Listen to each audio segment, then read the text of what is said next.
கர்த்தரும் ரட்சகருமாக இயேசுவின் நாமத்தில் உங்கள் அனைவருக்கும் என்னுடைய அன்பின் வாழ்த்துக்களை தெரிவித்துக் கொள்கிறேன். பிரியமான தேவனுடைய பிள்ளைகளே, இந்த நாளிலும் கூட தேவனுடைய வார்த்தையிலிருந்து நீதிமொழிகள் 13ஆம் அதிகாரம் 24வது வசனத்தை நாம் தியானிப்போமாக. யாவரும் தலைகளை தாழ்த்தி கண்களை மூடி நாம் கர்த்தரை நோக்கி ஜெபிப்போம். பரிசுத்த பிதாவே, பரலோகத்தின் தேவனே, இப்பொழுதும் கூட நம்முடைய வார்த்தையால் எங்களோடு கூட இடைப்படுவீராக. அடையனை மறைத்து நீர் பேசும் இயேசுவின் நாமத்தில் வேண்டிக் கொள்கிறோம் பிதாவே. ஆம்.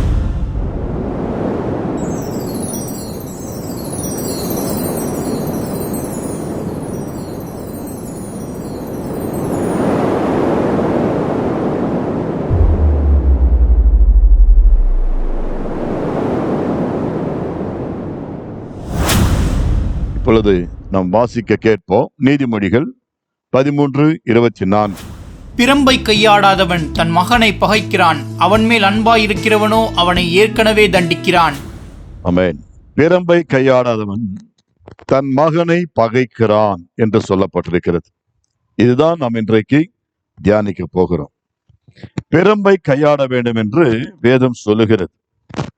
பெரியமான பிள்ளைகளே, முன்னொரு காலத்தில் அல்லது நாங்கள் எல்லோரும் சிறியவர்களா இருக்கிற காலத்திலே ஆசிரியர்களுடைய கைகளிலே பிரம்புகள் இருக்கும்.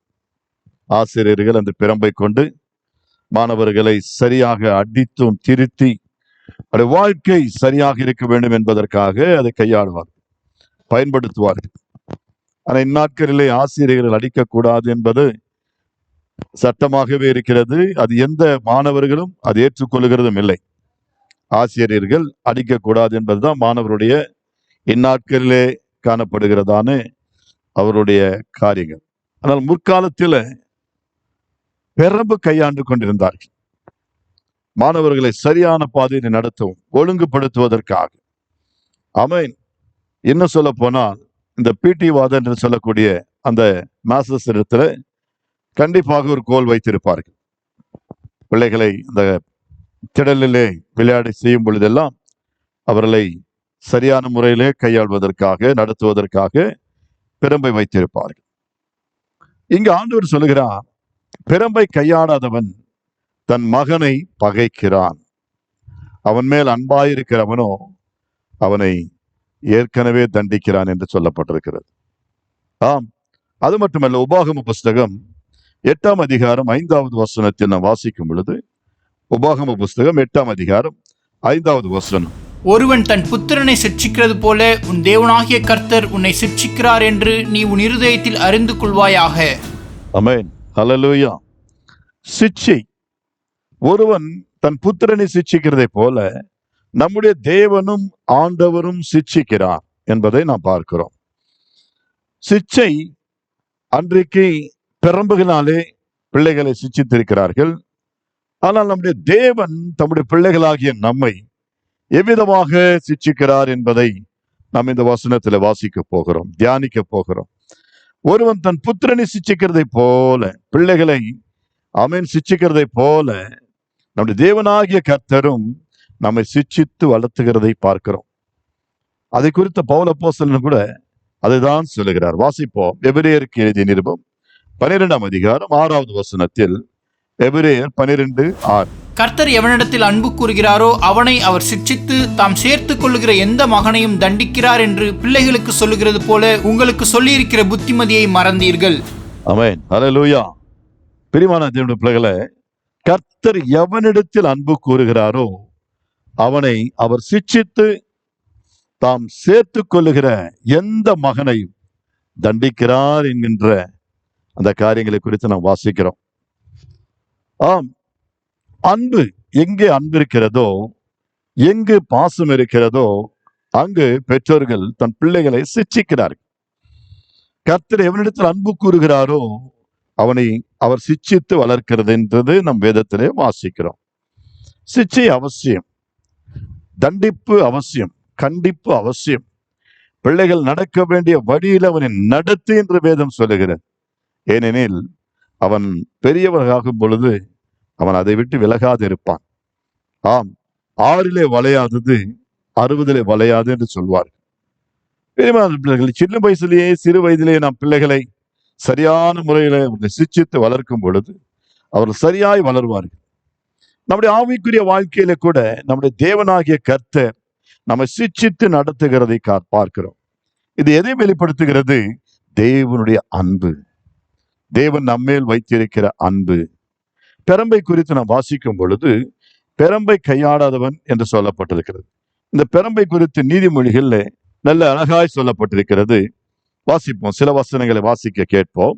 நீதிமொழிகள் 10ஆம் அதிகாரம் 13வது வசனத்தை வாசிப்போம். புத்திமானுடைய உதடுகளில் விளங்குவது ஞானம், மதிகேடனுடைய முதுகுக்கு ஏற்றது பிரம்பு. ஆமென், அல்லேலூயா. பாப்பீர்களா, புத்திமானுடைய உதடுகள் விளங்குவதெல்லாம் ஞானம், ஆனா மதிகேடனுடைய முதுகுக்கு ஏற்றது பிரம்பு. ஒரு மதிகேடனை திருத்துவதற்கு, ஒரு மதிகேடனை அந்த மதிக்கேட்டிலிருந்து அவனை சீர் செய்வதற்கு, சரி செய்வதற்கு அவனுடைய முதுகில 2 கொடுத்தால்தான் என்று வேதம் சொல்லுகிறது. முதுகுக்கு ஏற்றது பிரம்பு. ஆம், இன்றைக்கும் கூட காவலர்கள் பிரம்புகளை பயன்படுத்துகிறார்கள். சிக்ஷைக்கு அவர்கள் பிரம்புகளை பயன்படுத்துகிறார்கள். அவர்கள் பிரம்பை கையாளுகிறதை பார்க்கிறோம். தண்டனையாக, ஆமேன், குற்றவாளிகளை அவர்களை திருத்துவதற்காக, ஆமேன், இப்படிப்பட்ட மதிகேடர்களை அவர்களை திருத்துவதற்காக காவல்துறையினர், ஆமேன், பிரம்பை கையாளுகிறார்கள். இவைகள் எல்லாம் வேதத்திலிருந்து சொல்லப்பட்ட காரியங்கள் தான். இவைகள் எல்லாம் எதற்காக என்று சொல்லும் பொழுது, உண்மையாகவே நாம் இது நிமித்தமாய் காயப்பட வேண்டும் என்பதற்காக அல்ல, மனிதர்களை காயப்படுத்த வேண்டும் என்பதற்காக நோக்கம் அல்ல.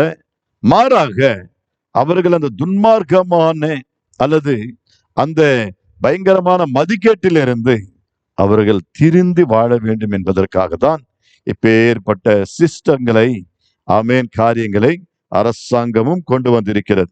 மற்றும் வாசிப்போம், நீதிமொழிகள் 22ஆம் அதிகாரம் 15வது வசனத்திலே வாசிப்போம். நீதிமொழிகள் 22:15. பிள்ளையின் நெஞ்சில் மதியினம் ஒட்டி இருக்கும், அதை தண்டனையின் பிரம்பு அவனை விட்டு அகற்றும். பிள்ளைகளுடைய நெஞ்சில மதியினம் ஒட்டி இருக்குமா? பிள்ளைகளுடைய இருதயங்கள்ல மதியினங்கள் ஒட்டி இருக்கும். அதை தண்டனையின் பிரம்பு அவனை விட்டு அகற்றும். தண்டனையின் பிரம்பு, அவன் கையாளுகிற பிரம்பானது, அது அவனுடைய இருதயத்தில் இருக்கின்ற, அவனுடைய நெஞ்சில் இருக்கின்ற அந்த தீயவைகளை கரைத்துவிடும், ஒழித்துவிடும். ஆம், பிரியமான பிள்ளைகளை, பிரம்பு கையாள வேண்டும். ஆம், ஒரு காலத்துல எல்லாருடைய வீடுகளில் பிரம்புகள் இருக்கும். எங்க குழந்தைகள் இருப்பார்களோ அந்த பிள்ளைகளை பிரம்ப காண்பிச்சாலே போதும், பிள்ளைகள் அலறுவார்கள், பயப்படுவார்கள். ஆம், அவருடைய இருதயங்கள்ல ஒட்டி கொண்டிருக்கிற அந்த மதியீனமானது, துர்க்குணமானது அந்த பிள்ளைகளை விட்டு வெளியேறுமா? அந்த நெஞ்சில் இருக்கின்ற மதியினம், ஆமேன், அந்த பிரம்பினாலே தண்டிக்கும் பொழுது, சிட்சிக்கும் பொழுது அது அவனை விட்டு அகன்று போகும். மட்டுமல்ல, நீதிமொழிகள் 23:13-14 வசனங்களை நான் வாசிக்கும் பொழுது, வாசிப்போம். நீதிமொழிகள் 23:13-14 வசனங்கள். பிள்ளையை தண்டியாமல் விடாதே, அவனை பிரம்பினால் அடித்தால் அவன் சாகான். நீ பிரம்பினால் அவனை அடிக்கிறதினால் பாதாளத்துக்கு அவன் ஆத்துமாவை தப்புவிப்பாயே. அல்லேலூயா. பார்த்தீர்களா, இந்த பிரம்பை குறித்து வேதம் எப்படியெல்லாம் சொல்லுகிறது? பிள்ளையை தண்டியாமல் விடாதே. நாம் நேசிக்கிறோம், நாம் செல்லம் காட்டுறோம், பாசத்தை காட்டுகிறோம். ஆனால் அதே சமயத்துல பெற்றோர்கள் அநேக நன்மையான காரியங்கள் பிள்ளைகளுக்கு செய்கிறவர்களாக, அவர்களை ரொம்ப செல்லம் கொடுத்து வளர்க்கிறவர்களாக இருந்தாலும் கூட அவ்வப்போது அவர்களுக்குள் அந்த நெஞ்சிலே தீமையும் தீங்குகள் அல்லது தீய நோக்கங்கள் கூட வராதபடிக்கு, ஆமென், மதிகேடு வரக்கூடாதபடிக்கு அவர்களை நாம் சலவை செய்ய வேண்டும். இதுதான் பிள்ளையை தண்டியாமல் விடாதே. அவனை பிரம்பினால் அடிப்பதனால அவன் சாகான் என்று சொல்லப்பட்டிருக்கிறது. நீ அடிக்கிறதுனால அவன் சாக மாட்டான். மாறாக வேதம் சொல்லுகிறது, அவன் திருந்துவதற்கு ஏதுவாக அது மாறும். அவருடைய ஆத்துமாவை நாசத்தின் அந்த நரகத்திற்கு தப்புவிப்போம். நாம் பலவிதமான துர்க்குணங்களை அவனை விட்டு நாம் விலக்கும் பொழுது அவனை பாதாளத்திற்கு விட்டு விலக்குகிறவர்களாய் மாற்றுவோம். பிரியமான பிள்ளைகளை, பாவத்தின் சம்பளம் மரணம், தீமையின் சம்பளம் மரணம், அதுதான் பாதாளம். பாதாளத்திற்கு நேராக அது கொண்டு செல்லும். நாமும் நம்முடைய பிள்ளைகளும் பாதாளத்திற்கு அல்ல, பரலோகத்திற்கு வர வேண்டும் என்பதே கர்த்தருடைய பிரியம். எனவேதான் பெரம்பை கையாளு, பெரம்பால் அவனை அடித்தால் அவன் சாக மாட்டான், மாறாக அவன் பாதாளத்திற்கு அவன் ஆத்துமாவை நீ தப்புவிக்கிறாய் என்று கர்த்தர் சொல்லுகிறார். தொடர்ந்து 26ஆம் அதிகாரம் 3வது வசனம், நீதிமொழிகள் 26:3 வாசிக்கும் பொழுது இந்த பெரம்பினுடைய வேலை என்னென்று பார்க்கிறோம். வாசிப்போம். குதிரைக்கு சவுக்கும் கழுதைக்கு கடிவாளமும் மூடனுடைய முதுகுக்கு பிரம்பும் ஏற்றது. ஆமென், ஆமென், ஹல்லேலூயா. கர்த்தர் கொடுக்கிற ஆலோசனை, குதிரைக்கு சவுக்கு, கழுதைக்கு கடிவாளம், மூடனுடைய முதுகுக்கு பிரம்பு ஏற்றது என்று சொல்லப்பட்டிருக்கிறது. ஒரு மூடனுடைய முதுகுல பிரம்பு பட்டாதான் அவன் திருந்துவான். இல்லை என்றால் மேலோட்டமா மகனே மகனேன்னு சொல்லி கொடுத்தா அவன் திருந்த மாட்டான். எனக்கு அருமையான பிள்ளைகளை, அவனை திருத்த வேண்டிய விதம் வேதம் சொல்லுகிறபடி பிரம்பை கையாள வேண்டும். ஆம், தேவன் வேதத்தில் பிரம்பை பயன்படுத்துகிறதையும் நாம் பார்க்கிறோம், கோலாக பயன்படுத்துகிறதை பார்க்கிறோம். பக்தனாகிய தாவீது அதைதான் சொல்லுகிறார். வாசிப்போம். சங்கீதங்களின் புஸ்தகம் 23ஆம் அதிகாரம் 4வது வசனத்தில் சொல்லும் பொழுது வாசிப்போம். சங்கீதம் 23:4. நான் மரண இருளின் பள்ளத்தாக்கிலே நடந்தாலும் பொல்லாப்புக்கு பயப்படேன். தேவரீர் என்னோடே கூட இருக்கிறீர். உமது கோலும் உமது தடியும் என்னை தேற்றும். ஆமென், ஹல்லேலூயா. தேவரீர் உமது கோலும் உமது தடியும் என்னை தேற்றும். உமது கோலும் உமது தடியும் என்னை தேற்றும். ஆம், தேவனுடைய கோல், தேவனுடைய கோல் தம்முடைய பிள்ளைகளை தேற்றுகிறது, நடத்துகிறது. நாட்களிலே மேய்ப்பர்கள் ஆமென் தங்களுடைய கைகளிலே கோல் 2 காரியங்களுக்கு பயன்படுத்துவார்கள். ஒன்று, உயரமான மரக்கிளைகளை அந்த வளைந்திருக்கிறது கோலினாலே, அதுதான் ஷெப்பர்ட் ஸ்டிக் என்று சொல்வார்கள். அந்த ஷெப்பர்ட் ஸ்டிக் சொல்லும் பொழுது அந்த மேய்ப்பனின் கோல் அது வளைந்திருக்கும். உயரமான மரங்களில் இருக்கிற கிளைகளை இழுத்து அந்த ஆமென் அந்த அவன் மேய்த்து கொண்டிருக்கிற ஆடுகளுக்கு ஆகாரமாக போடுவான். இரண்டாவதாக, வழி தவறி போகிற ஆடுகளை அவன் அடித்து சரியான பாதையிலே நடத்துவானா. பிரியமான பிள்ளைகளே, எனவேதான் தாவீது சொல்கிறார், நான் மரண இருளின் பள்ளத்தாக்கில் நடந்தாலும் பொல்லாப்புக்கு பயப்படேன். காரணம், தேவரீர் என்னோடு கூட இருந்து ஆமென் உம்முடைய கோலினாலும் உம்முடைய தடியினாலும் என்னை தேற்றுகிறவராய் இருக்கிறீரே. தேவன் தம்முடைய ஜனத்தை தம்முடைய கோலினாலே தேற்றுகிறதை பார்க்கிறோம். வாக்கு என்னும் கோல், வார்த்தை என்னும் கோல், தேவனுடைய வார்த்தை தான் அந்த கோல். இன்றைக்கு இந்த தேவனுடைய வசனத்தினாலே இன்றைக்கு நம்மை ஆண்டவர் நடத்தி கொண்டு வருகிறதை பார்க்கிறோம். துன்மார்க்கத்திலிருந்து நம்மை விலக்குகிறதை பார்க்கிறோம். எல்லா விதமான அசூசைகளுக்கு நீங்களாக்க விலக்குகிறதை பார்க்கிறோம், சுத்திகரிக்கிறதை பார்க்கிறோம். வசனத்துல வாசிக்கும் பொழுது ஆமென் 107ஆம் சங்கீதம் 20வது வசனத்தில் பார்க்கிறோம். 107:20. அவர் தமது வசனத்தை அனுப்பி அவர்களை குணமாக்கி அவர்களை அழிவுக்கு தப்புவிக்கிறார். ஆமென், ஹல்லேலூயா. பாருங்க தேவனுடைய பிள்ளைகளை, தேவன் தம்முடைய வசனத்தை அனுப்பி அவர்களை குணமாக்கி அவர்களை அழிவுக்கு தப்புவிக்கிறார். பிரம்பு என்ன செய்யும் என்று கேட்டீங்கன்னா, பிள்ளைகளை அழிவுக்கு போகாம, பாதாளத்தை நோக்கி போகாம அவர்களை அங்கிருந்து தப்புவிக்கிறதா இருக்கிறது. இன்றைக்கும் கர்த்தராகிய தேவன் நம்மை எது கொண்டு நடத்துகிறார் என்று சொல்லும் பொழுது, வசனத்தினாலே, தேவனுடைய வார்த்தையாகிய கோலினாலே இன்றைக்கு நம்மை வழிநடத்தும் தெய்வமாய் இருக்கிறார். அந்த வார்த்தை தான் இன்றைக்கு நமக்கு ஆறுதலும் தேற்றுதலுமாய் இருக்கிறது. இந்த வார்த்தை தான் நம்மை சிட்சித்து நடத்துகிறதா இருக்கிறது. ஆமென். கர்த்தருடைய வார்த்தை சில நேரங்கள்ல நமக்குள்ள அது வரும் பொழுது அது இருதயத்தை குத்துகிறதா இருக்கிறது, நம்முடைய இருதயத்தை குத்துகிறதா இருக்கிறது. ஏன்? ஆமென். நமக்குள்ள இருக்கின்ற அந்த அசூசிகள் நீக்கும்படியாக, தேவனுக்கு பிரியமான காரியங்களை உண்டாக்கத்தக்கதாக, தவறான பாதையிலே செல்லக்கூடாதபடிக்கு இந்த வசனம் நம்மை தினம் தினம் நடத்துகிறதா இருக்கிறது. பிரியமான பிள்ளைகளே, வேதம் சொல்லும் பொழுது மீகாவின் புஸ்தகத்துல 7ஆம் அதிகாரம் 14வது வசனத்தில் பக்தினி விதமாய் சொல்லுகிறார். வாசிப்போம். மீகாவின் புஸ்தகம் 7ஆம் அதிகாரம் 14வது வசனம். கர்மேலின் நடுவிலே தனித்து வனவாசமாயிருக்கிற உமது சுதந்திரமான மந்தையாகிய உம்முடைய ஜனத்தை உமது கோலினால் மேய்த்தருளும். பூர்வ நாட்களில் மேய்ந்தது போலவே அவர்கள் பாசானிலும் கீலேயாத்திலும் மேய்வார்களாக. ஆமென். பக்தன் விரும்புகிறதை பார்க்கிறோம். அவருடைய ஆசை என்ன? இதோ கர்மேலின் நடுவிலே தனித்து வனவாசமா இருக்கின்ற உமது சுதந்திரமான மந்தையாகிய உம்முடைய ஜனத்தை உமது கோலினால் மேய்த்தருளும், உமது கோலினால் மேய்த்தருளும் என்று சொல்கிறார். பூர்வ நாட்களிலே மேய்ந்தது போலவே அவர்களை பாசானிலும் கீலேயாத்திலும் மேய்த்தருளுவீராக என்று சொல்லி கேட்கிறதை பார்க்கிறோம். தேவ ஜனம் கர்த்தரை நோக்கி, இதோ கோலினாலே எங்களை மேய்த்தருளும் ஆண்டவரே, உம்முடைய கோல் எங்களை நடத்தட்டும், உம்முடைய கோலினால் எங்களை தேற்றுவீராக, உம்முடைய கோல் எங்களை செவ்வையான பாதையில வழி நடத்தும் என்று சொல்லி அந்த கோலினாலே எங்களை நடத்துவீராக என்று சொல்லி தேவனிடத்துல கேட்கிறதை பார்க்கிறோம். பிரியமான பிள்ளைகளே, கர்த்தருடைய கோல், கர்த்தருடைய பிரம்பு எது என்று நாம் கேட்கும் பொழுது அதுதான் தேவனுடைய வார்த்தை. அவர் தம்முடைய வசனத்தினாலே நம்மை நடத்துகிறார், தம்முடைய வசனத்தினாலே நம்மை குணமாக்குகிறார், தம்முடைய வசனத்தை கொண்டு நம்மை பலப்படுத்துகிறார். ஏசாயா 11ஆம் அதிகாரம் 4வது வசனத்தில் நாம் வாசிக்கும் பொழுது எடுத்து வாசிக்கலாம். கடைசியாக ஏசாயா 11:4. நீதியின்படி ஏழைகளை நியாயம் விசாரித்து யதார்த்தத்தின்படி பூமியில் உள்ள சிறுமையானவர்களுக்கு தீர்ப்பு செய்து பூமியை தமது வாக்கின் கோலால் அடித்து தமது வாயின் சுவாசத்தால் துன்மார்க்கரை சங்கரிப்பார். ஆமென். ஹல்லேலூயா.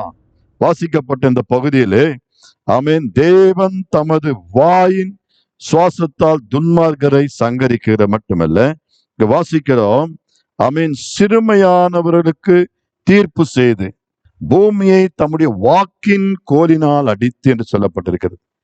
வாக்கென்கின்ற கோல், தேவனுடைய வார்த்தையினாலே பூமியை நியாயம் தீர்க்க போகிறார் ஆண்டவர். இந்த பூமியில உள்ளவர்களை தம்முடைய வசனத்தை கொண்டு நியாயம் தீர்த்து அவர்களை சபையாக நடத்தும் தெய்வமாயிருக்கிறார். தமது வாக்கின் கோலினால் அடித்து தமது வாயின் சுவாசத்தாலே துன்மார்க்கரை சங்கரிப்பாராம். தேவனுடைய வார்த்தைக்கு எவ்வளவு வல்லமை உண்டு பாருங்க. இந்த பிரம்பை கையாளாதவன் தன் பிள்ளைகளை பகைக்கிறான். நம் தேவனுடைய வசனத்தை நமக்கு அனுப்பி தேவன் நம்மை இவ்வளவாய் நேசிக்கிறதை பார்க்கிறோம். அவருடைய வார்த்தையினாலே அனுதினமும் நாம் நடக்க வேண்டிய வழிகளை அவர் போதித்து நம்மை வழிநடத்தி செல்கிறதை பார்க்கிறோம். கர்த்தருடைய வார்த்தைக்கு செவி கொடுப்போமா, அவருடைய வார்த்தையினாலே நடத்தப்படுவோமா, அவருடைய வார்த்தை நம்மை தேற்றும். அந்த வார்த்தை நம்மை சரியான பாதையிலே நம்மை கொண்டு செல்லும். பிரியமான தேவனுடைய பிள்ளைகளே, இந்த வார்த்தை அல்லது இந்த வாக்கு என்கின்ற கோலை கொண்டு நம்முடைய தேவன் நம்மை நடத்துகிறபடினாலே நாம் அவருடைய சிட்சைக்கு செவி கொடுப்போம். அவருடைய பலத்த கரத்திற்குள் நம்ம அடங்கியிருப்போம். தேவன் நம்மை ஆசீர்வதிப்பார். பெரம்பை கையாடாதவன் தன் மகனை பகைக்கிறான். நம்முடைய தேவன் தம்முடைய வேதத்தை கொண்டு நம்மை எவ்வளவாய் நேசிக்கிறார் என்பதை அறிந்து இந்த வேதத்தை தொடர்ந்து நாம் வாசித்து இந்த வார்த்தைகளின்படி வாழ்ந்து, ஒருவேளை கடினமாய் வசனங்கள் காணப்பட்டாலும் கூட அது சந்தோஷமாய் ஏற்றுக்கொள்வோம். அது நம்முடைய நன்மைக்கே தவிர வேறு ஒன்றுக்கும் அல்ல. இந்த நாளில் தேவனாகிய கர்த்தர் தம்முடைய வசனங்களினாலே நம்மை அனுதினமும் வழிநடத்தி செல்லும் பொழுது அவருடைய சத்தத்திற்கு, வார்த்தைக்கு, வாக்குக்கு நாம் செவி கொடுத்து கீழ்ப்படிந்து நாம் நடப்போம். நிச்சயமாகவே தேவனுடைய வார்த்தைகள் நம்மை வெட்கப்படுத்தாது. கர்த்தர் உன்னை ஆசீர்வதித்து கனப்படுத்துவாராக. ஜெபம் செய்வோம்.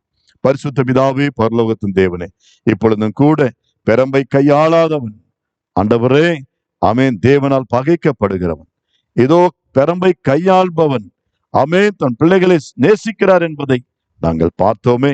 அது போல என் தேவனாகிய கர்த்தர் உம்முடைய திருவசனத்தை கொண்டு எங்களை நடத்தி கொண்டு வருகிறீர். அதற்காக நன்றி.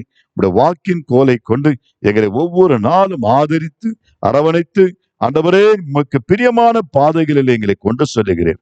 நாங்களும் விட்டு விலகாதபடிக்கு உதவி செய்யும். இந்த வசனத்தின்படி உடைய பிள்ளைகளை நடத்துவீராக. இந்த செய்தியை கேட்ட அன்பு பிள்ளைகள் ஒவ்வொருவரையும் ஆசீர்வதியும் பெருமையாக புகழுக்கு இயேசுவின் நாமத்தில் ஜெபங்கேலும் பிதாவே, ஆமென். God bless you. கர்த்தர் உங்களோடு இருப்பாராக.